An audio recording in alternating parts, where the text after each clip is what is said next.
Sa mapagpalang araw po sa inyong lahat. Ngayon po ay March 23, 2025 at tayo ay nasa ikatlong linggo ng 40 araw na paghahanda para sa Pasko ng Pagkabuhay.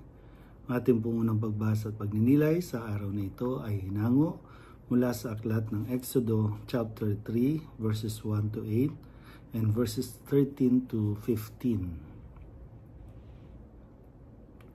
Noong mga araw na iyon, si Moises ang nag-aalaga sa kawan ng biyanan niyang si Jethro. Minsan, itinaboy niya ang kawan pabagtas ng disyerto at nakarating siya sa Horeb, sa bundok ng Diyos. Doon ang anghel ng Panginoon ay napakita sa kanya, parang ningas sa gitna ng isang mababang punong kahoy. Kitang-kita ni Moises na nagliliyab ito, ngunit hindi nasusunog, kaya't nasabi niya sa kanyang sarili, katakataka ito. Tingnan ko ngang mabuti kung bakit di nasusunog, gayong nagliliyab. Nang lalapit na si Moises, tinawag siya ng Panginoon buhat sa nagliliyab na punong kahoy. Moises, Moises. Ano po iyon? Sagot niya. Sinabi ng Diyos, huwag kang lumapit. Hubarin mo ang iyong sandalyas, sapagkat banal na dako ang kinatatayuan mo. Ako ang Diyos ng iyong mga magulang, nina Abraham, Isaac at Jacob. Tinakpan ni Moises ang kanyang muka pagkat natatakot siyang tumingin sa Diyos. Sinabi sa kanya ng Panginoon, nakita kong labis na pinahihirapan ng mga Ehipsyo ang aking bayan. Alam ko ang hirap nilang tinitiis at narinig ko ang kanilang daing. Kaya bumaba ako upang sila'y iligtas. Ialis sa Ehipto at ihatid sa lupaing mayaman, malawak at sagana sa lahat ng bagay. Sinabi ni Moises, pupunta ako sa mga Israelita at sasabihin sa kanilang, ako'y sinugo ng Diyos ng aming ninuno. Ngunit ano po ang sasabihin ko kung itanong nila kung sino ang nagsugo sa akin? Sinabi ng Diyos, ako'y si ako nga. Sabihin mong sinugo ka ni ako nga, ng Panginoon, ng Diyos ng inyong mga ninuno, ng Diyos ni na Abraham, Isaac at Jacob. At ito ang pangalang itatawag nila sa akin, magpakailanman.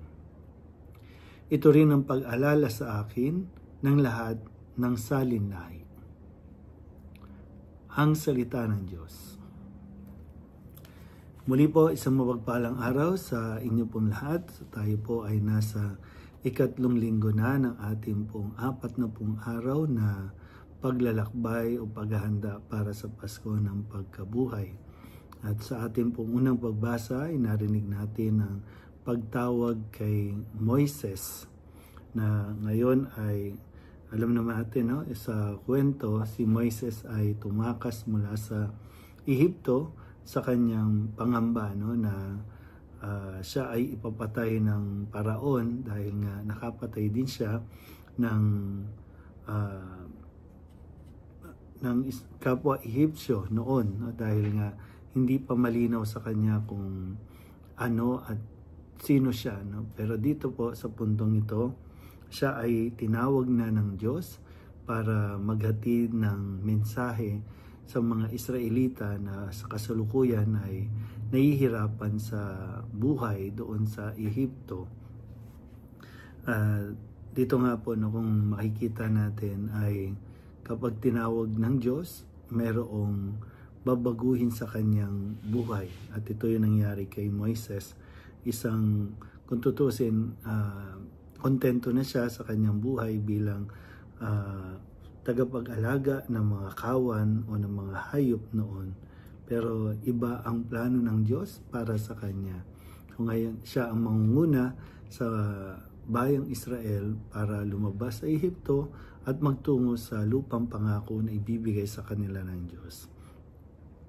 Pero nawa sa linggong ito ay mapagnilayan din natin kung paano nga ba tayo tumutugon sa tawag ng Diyos sa atin. Tayo ba ay nasa tamang buhay tamang lugar kung saan tayo nais ng Diyos.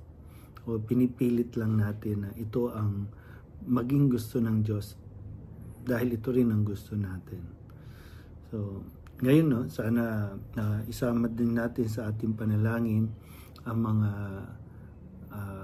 politiko na nagnanais na tumakbo at piliin ng tao na nagsasabing at nangangako na sila ang mag-aahon sa atin sa kahirapan, sila ang magdadala sa atin sa isang mas magandang bukas, mas magandang Pilipinas, no? Pero sila nga ba talaga ang tinawag ng Diyos o talagang ipinipilit lang nila ang kanilang mga sarili?